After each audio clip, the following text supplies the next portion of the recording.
Hello दोस्तों, आज हमारे पास एक ग्रैंड आई है।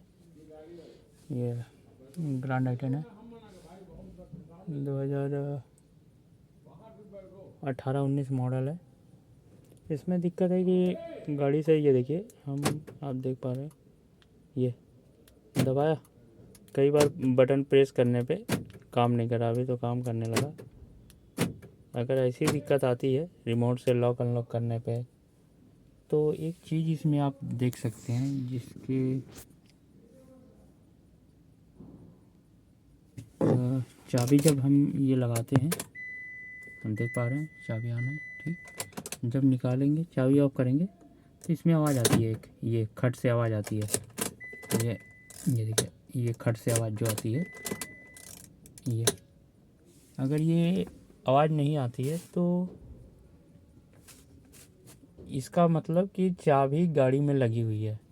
अगर आवाज़ नहीं आती है तो, अगर ऐसा होता है तो फिर गाड़ी लॉक अनलॉक नहीं होगी। रिमोट से वो सिग्नल ये देगा कि आपकी चाबी गाड़ी में, ये देखो कि इसमें ये दिक्कत आ रही है, कई बार प्रेस करना पड़ रहा है। तो कई बार चाबी अनलॉक, वो अगर चाबी निकालने पे आवाज़ नहीं आती है तो सिंबल ये होगा कि गाड़ी की चाबी ऑलरेडी उसमें इग्निशन में लगी हुई है, जिसकी वजह से नहीं काम करता है।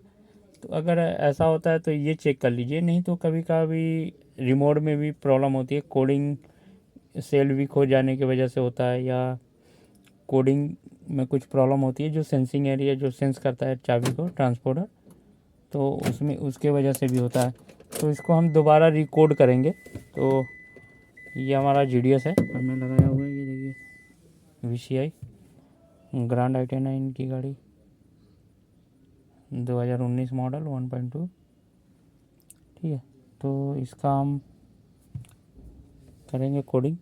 तो सॉफ्टवेयर मेजरमेंट में जाएंगे, ये हमारा GRW है, ये हुंडई का सॉफ्टवेयर है, इसमें आता है। फिर सबसे नीचे इसमें जाएंगे ट्रांसमिशन कोड सेविंग में, फिर कोड सेविंग में जाएंगे। इसमें ये जो लाल रंग का लिखा है, बैटरी वोल्टेज रिमोट का होता है 9 वोल्ट होनी चाहिए। Check surrounding that be case in face remote control, ठीक है। तो ये रिमोट कंट्रोल का चाबी, बैटरी का रिमोट का सेल 9 वोल्ट के आसपास 3.5 वोल्ट के आसपास आता है। ये बैटरी वोल्टेज होता है, कम से कम 9.5 वोल्ट तक होनी चाहिए, तो ये काम टीच होगा, नहीं तो नहीं हो पाएगा। 12 वोल्ट की वैसे बैटरी होती है, ठीक है। तो हम चेक करेंगे। तो इसको जब हम चाबी अभी ये लगा देंगे, फिर ओके करेंगे। ओके किया हमने,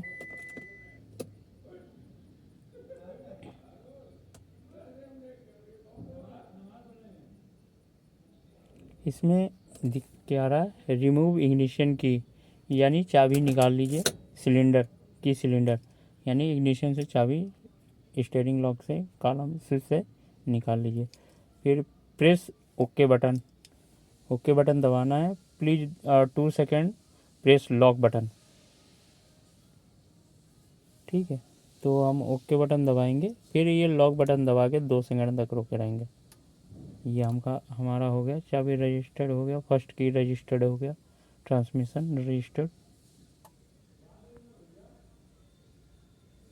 तो ये अब फिर बैक कर लेंगे, एक ही चाबी हमारे पास है। तो फिर ये लॉक हो गया, ये अनलॉक हो गया, ये लॉक हो गया, ये अनलॉक हो गया, लॉक अनलॉक, ये काम कर रहा है, ठीक है। तो आज हमने जाना है कोडिंग कैसे करेंगे। अगर इसके बाद भी प्रॉब्लम आती है तो ये रिमोट के वजह से हो सकता है दिक्कत, ठीक है। रिमोट की वजह से अगर दिक्कत होगी तो भी ये दिक्कत करेगा। तो आज हमने सीखा कि कैसे कोडिंग करते हैं रिमोट की, अगर रिमोट कैंसिल नहीं काम करता है, ठीक है। पुश बटन में तो होता है, तो वो कंपनी से उसको मेल करके उसका कोड मंगाना पड़ता है, उस तब जाके वो काम करता है। ठीक है, तो अगर कोड करने के बाद भी अगर टीचिंग नहीं होता है, रिमोट सही नहीं काम करता है, तो उसमें लॉक सेट फिर चेंज कराना पड़ेगा। तो आज हमने सीखा कैसे ग्रैंड आई10, नॉर्मली जितनी गाड़ियाँ होंडा की आती हैं जिनमें चाबी लगती है, ये चाबी लगती है, वो स्मार्ट की का अलग होता है। ये जिनमें चाबी लगती है उनका टीच करने का, अगर रिमोट टीच करना है तो ये ऐसे टीच होगा।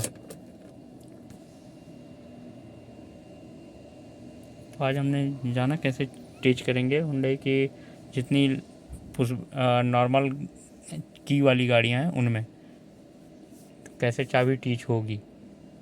अगर इमोबलाइज़र की लाइट नहीं आती है तो वो अलग टीच करने का है। जैसे ये इमोबलाइज़र है, ये आप देख पा रहे हैं, ये इमोबलाइज़र की लाइट है। अगर ये नया लॉक सेट लगाते हैं तो उसको टीच करने के लिए कोड हमें मेल करके मंगाना पड़ता है। इसमें ये चाबी रिमोट टीच करने के लिए है। ठीक है, बेसिकली।